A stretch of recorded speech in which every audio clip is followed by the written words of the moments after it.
Si quelqu'un a oublié pendant le Ta'anit, on sait que dans quelques jours, c'est le 10 Tevet.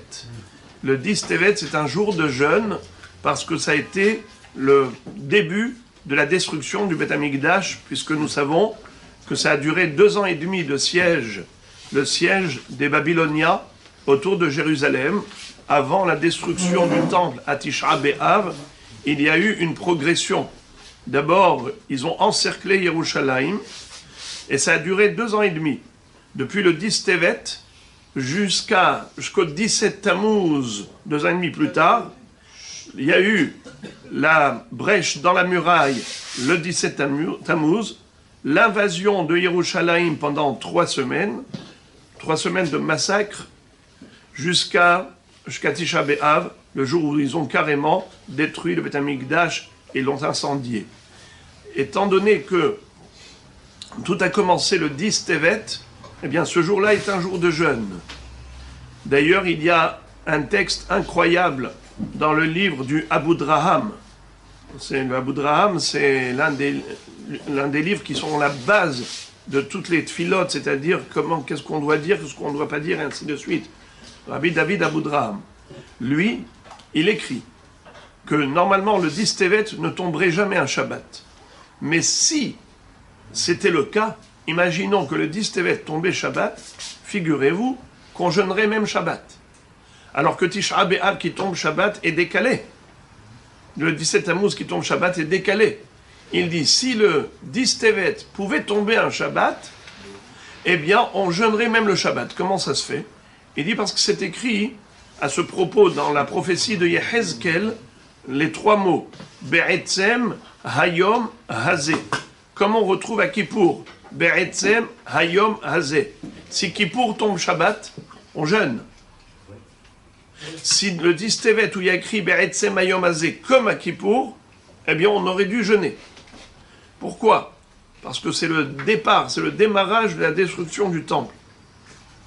Toute la déstabilisation du peuple juif, toute la galoute qu'on a connue, tout ce qu'on a connu comme malheur jusqu'à présent, ça a démarré le 10 Tevet.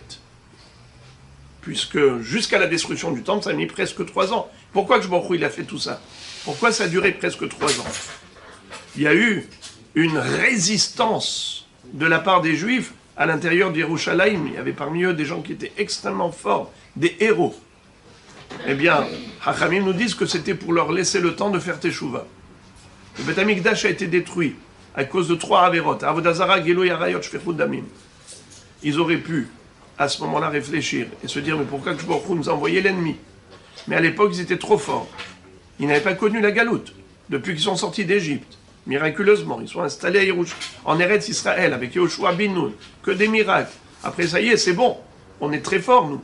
Personne ne peut nous atteindre. Eh bien, il n'y avait plus de remise en cause.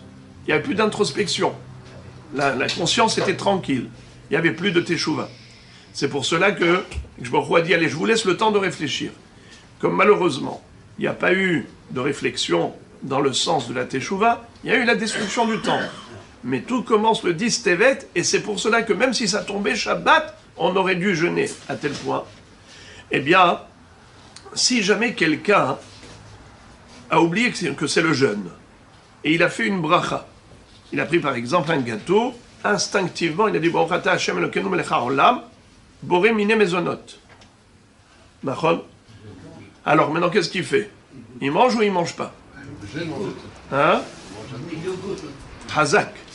Le Yalkut Yosef dit, pour ne pas que ce soit une bracha levatala, eh bien il va goûter un tout petit bout, minuscule, juste pour que la bracha ne soit pas levatala.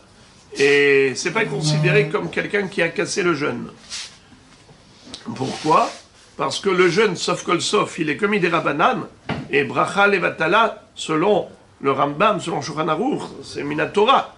Alors c'est la raison pour laquelle il pourra quand même un peu goûter et il continue son jeûne normalement. Bruchim tihiyu. C'est bon là? Évidemment, ça ne marche que pour des jeûnes qui sont midei Rabbanan, mais pas à Kippour. À Kippour, comme c'est Minatora, donc quelqu'un qui a fait une bracha, il s'est rendu compte, alors à ce moment-là, il faut qu'il dise Baruch Shem Kevod Malchuto Leolam Vaed, puisqu'il ne peut même pas goûter. Au